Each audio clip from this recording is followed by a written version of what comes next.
नाशिक पोलिसांचा गुन्हेगारांवर कारवाईचा धडाका पाहायला मिळते। गुन्हेगारांसह टवाळखोरांवर धडक कारवाई सुरू आहे। नाशिक शहर गुन्हेगारी मुक्त करण्याचा प्रयत्न पाहायला मिळते। नाशिककरांचंही गुन्हेगारी विरोधात पोलिसांना समर्थन आहे।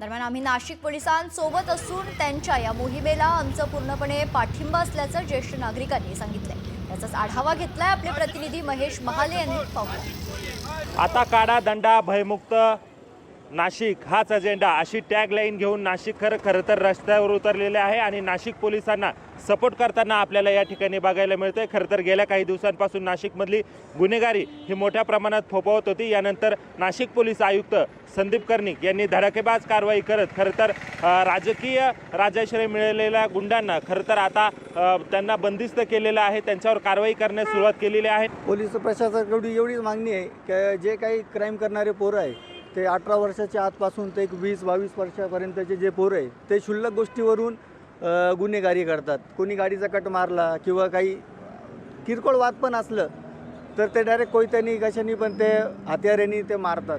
तर त्यांच्यावर ही वचक कायम राहायला पाहिजे।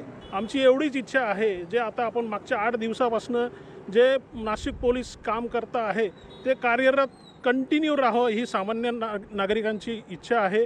हा क्राईम रेट कमीत कमी 0वर आला पाहिजे। नाशिक शहरामध्ये जो आमच्या ज्येष्ठ सगळ्या नागरिकांचा पोलीस डिपार्टमेंटला जो पाठिंबा मिळत आहे आणि पोलीस डिपार्टमेंटने जे काम हाती घेतलेलं आहे हे जास्तीत जास्त म्हणजे कमीत कमी अजून 6 महिने पूर्णपणे हाती घ्यावं आणि हा पूर्णपणे या गुंडांचा बिमोड करावा अशी आमची अपेक्षा आहे। कुठेतरी आता नाशिकमधल्या गुन्हेगारीला चाप बसताना आपल्याला दिसत आहे आणि येत्या काळामध्ये ही कारवाई अशीच सुरू असणार असल्याचं देखील पोलीस प्रशासनाच्या वतीने सांगण्यात येत आहे।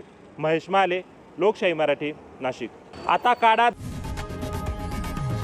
लोकशाही मराठी, ऐका, पहा, जागरूक रहा।